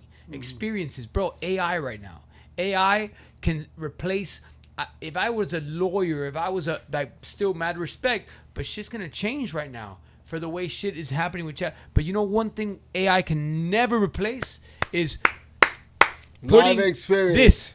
this right here, the human experience. Like what we're encountering right now. Right now, AI cannot create a one-on-one. Like stuff that brought people together. That's the industry I want to be in. Researching after researching and seeing what was up, right? And that's what I did, bro. And I love hosting. I love creating experiences for people to come together and have a fucking good time and enjoy themselves. And man, we started doing it and doing it and doing it and doing it. And now we have a multi-year agreement with the city of Miami. We're doing New Year's Eve at Bayfront Park. We're bringing Times Square to the Flagler Strip. Wow. We're the ones doing that, bro. We're doing 4th of July. I'm the creative director at the Olympia Theater. I graduated. I grabbed my diploma from high school walking across the Olympia Theater, a 100-year-old venue in the heart of downtown. And I'm the creative director of that venue, bringing concerts, bringing opportunities to that venue. Hialeah Park and Casino, where the original races used to be, horse races and whatnot. We are helping that, bringing opportunities to that venue. We're doing Black Coffee March 28th at the Hialeah Park and Casino. Let's go, Black Coffee. Huh? Dom Dollar. Bro, we're doing Dom Dollar Formula One weekend at Bayfront Park. Our company is helping bring those events together and helping create experiences where people can come, have an incredible time have some drinks, have some this. So it just goes to show, bro, that like, you know, creativity and whatnot. Cheers to you, man. That's amazing. Cheers to you, man. That's what the whole show's about. Celebrating Latino culture, celebrating people that don't get celebrated the way they should, and all the things that you're doing and all the accolades. Thank you very much. Thank you, man. And I want to end it on this tip. I've been known about you guys. I mean, bro, you recorded one of my first music videos, and I've been hearing not just about Jessy, but about Uli and what you've done on the creative director and on the casting director side for some incredible projects. And bro, when I heard about this podcast, and I heard about two brothers that have been repping in this industry for a very long time, that I respect tremendously, that can have these honest conversations, genuine representations of our culture and who we are, bro, I didn't even think about it twice. So at the end of the day, respect to both of you for what you represent, for what both of you represent, because if it wasn't for you guys and the way that you guys have paved for people like us to say, yo, that's possible. Yo, these are people that are carving out a space for us as Latin American creatives to come and have a platform to actually put our voices out there. I got so much respect for both of you, bro. For real, thank you very and much, my brother. Entire team and both of you, thank you for having me. Thank you for doing this, and I really appreciate Latino it. Champs, baby. Thank you very much. You guys are the real Latino Champs, bro. Thank you very much. You guys did a podcast about Latino Champs, hosted by Latino Champs. Yes, let's go, baby. Thank you very much. Woo.